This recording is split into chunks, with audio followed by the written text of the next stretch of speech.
Ask you, how did you get your start in basketball? You mean for the team? Team in general, just growing up, getting the passion for basketball.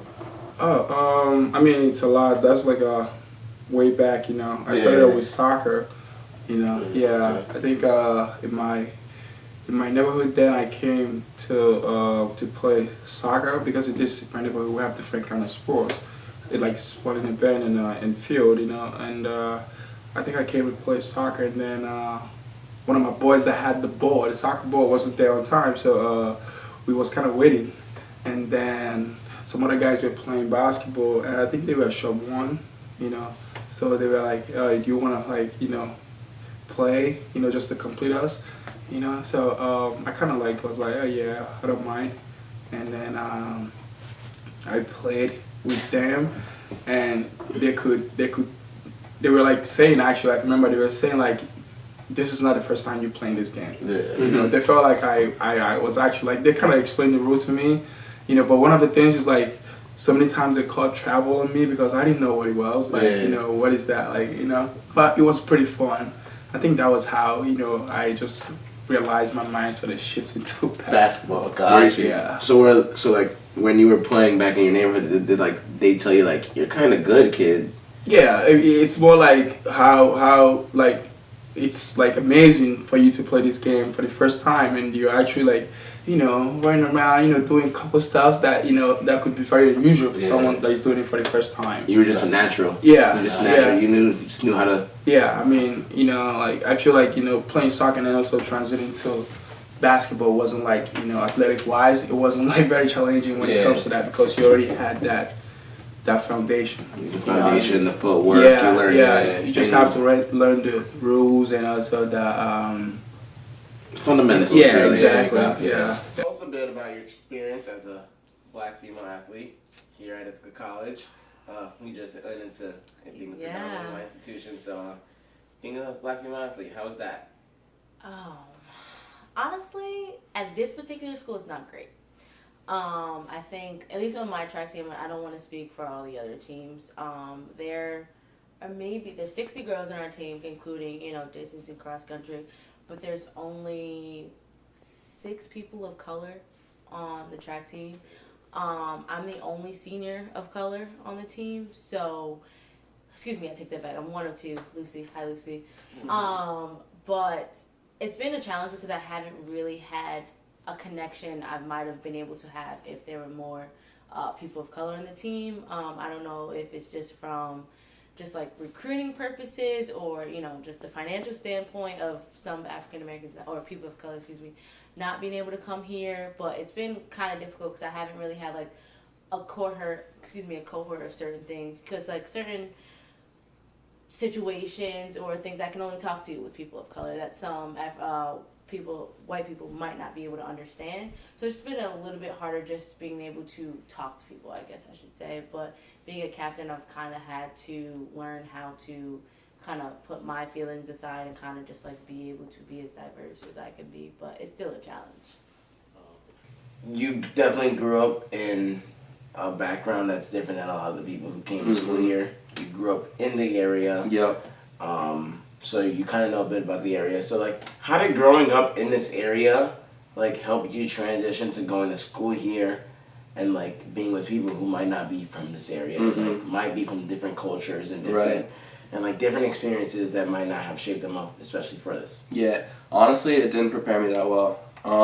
Because Lansing High School, it's majority white. I think and it's a small school. I had a graduating class of 96. I can relate to that. I had a graduating class of 65, so it's a small school. Yeah, and I think 2 or 3 other people in my class were African American. Really? So I didn't. Yeah, I wasn't exposed to much, to be honest. Yeah. But I did also have friends from other schools in the surrounding area, like Ithaca, Dryden, Newfield, Teaburg, all those schools. So just like having those experiences with those different people kind of helped me a lot. But coming here freshman year was definitely like a realization moment, and it like woke my eyes up. I was like, this is how I was supposed to be, Like it's more diverse in Ithaca compared to my high school experience. Gotcha. Yeah. Tell us a little bit about playing with those guys you mentioned, you played with some guys who are now in the NFL. So tell us a little bit about how that was. Did they know that like they might be making it to the league one day? Yeah. It was cool playing with those guys, man. They play with some like real fire. You already know, like our whole team, we played with the chip on our shoulder. We played. We went to states like three times, 3 consecutive years. We played with some like pretty good competition as well in New Jersey. You know, football is Definitely, pretty dope over there. We had a few guys who were like, guys go to the league from that like high school league like all the time. So it's like there's some real good talent over there for sure, especially in New Jersey. But yeah, it was cool. You know, at halftime, you know, they were always fired up. Whether we down or up, they would always find a way to get us going. So definitely say it rubbed off a little bit on our team. Yeah. So tell us a little bit about your family background and what it means for you to be at school here, doing your academics, and then also participating full time in a sport that's both semesters. Right. So obviously my family's very happy that I wanted to go to college and came to a great college like Ithaca College. So my dad had a full ride scholarship to play D1 football, but since his family situation wasn't as stable as mine, like he didn't want to leave his mom, my grandmother, and his sister, so he decided to stay in state and go college, do college there, and like he just kind of gave up on his athletic dream. So I think it was really a good feeling for him that like he saw me be able to pursue my academic dreams and also my athletic dreams like while I'm in college. Fun fact, me and Peanut, that's his nickname, we call him. We actually played each other in high school, and they whooped us pretty bad in the championship. So, but his team was good. So yeah, it's all love still, you know. But we was both undefeated, but they whooped us pretty what bad. position you was playing? Corner. And you were. I played high school. I was wide receiver, safety. Oh, he locked you up? He locked you up during the game? Did you? No. Facts. Would have been nice to have. That'd have been crazy. So yeah, I always thought that you got into it in high school. I know that your older sister, she rose at Marietta College. So formerly at Marietta College. Yes. So did that influence you in any type of way to want to get into it? Like, how did she get into it? So she got into it, like I said, I moved to Pittsburgh when I was a freshman in high school, but she was a junior in high school. And when we transferred, it was an awkward time. It was halfway through both of our school years. So the best way to make friends, as my family has learned because we've moved around a lot, is to join sports, like build community through common interests. So we got to school, and when we were younger, we moved to Georgia, and my mom found out that when we were on the playground together, Shelby and I only played with each other. So she was freaking out because she was like, oh my God, my kids are never going to make any friends besides themselves. So I think that little fear was always in my mom's mind. So when I got to high school and we were in a new place, halfway through the year, everyone had already made friends. We were freaking out, and my mom was like, well, you have to join a sport, but you can't join the same sport because you need to make friends. So I stuck with what I knew. I played soccer and softball in middle school, so I kind of stuck with that. And Shelby wanted to do tennis or volleyball because that's what she had done, but in Pennsylvania, those were both fall sports, so the season had already passed. And similar to the way that the IC crew team operated, they, at Oakland Catholic, advertised crew as no experience necessary, we'll take anyone, so just come as you are and we'll teach you the skills you need to succeed. So that's how she got started. And if anything, it was more of a hindrance for me to get involved because I had always been seen as my sister's like shadow, monkey see, monkey do kind of thing. So my family was always poking fun at me like, oh, you're going to get to college and join crew. And I was like, no, I'm not. And I actually came and I tried out for the cross country team because I was like, I ran the mile for soccer in high school. I can totally join the cross country team and be fine. And I got there on the first day and everyone was like miles faster than me. I think the coach like came up behind me and was like, hey, how you doing, buddy? Like, what's going on? She's like, can you finish this 5-mile run? I was like, yeah, I got it. So I stuck out the whole cross-country preseason, but I was like, I respectfully decline joining your team, even though I did not qualify based on my 5K time, but thank you. And that's how I got started with crew, so. Going into that, you're looking into colleges now. So in that transition from high school to college, like, what were you looking from colleges to, like, be your next home after away from home? Right. So first for me, Well, for me and my family and my parents, I come from African household. School is the most important thing. So it was really just the school, like the education, and then like kind of a fit for me. Like I wanted to be able to go to a place and like get to do meets and like compete.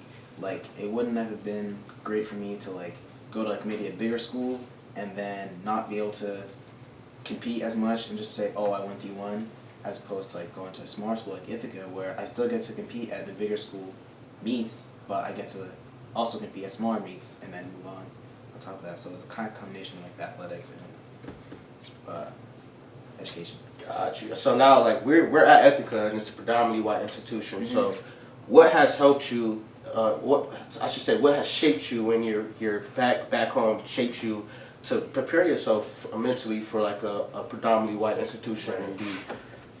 So that's the funny part. So I'm actually from New Hampshire, which is 94% white. Yeah. So coming here, it was really kind of the opposite because I had never been around. It's crazy to say so many people of color in one place because it's just so much.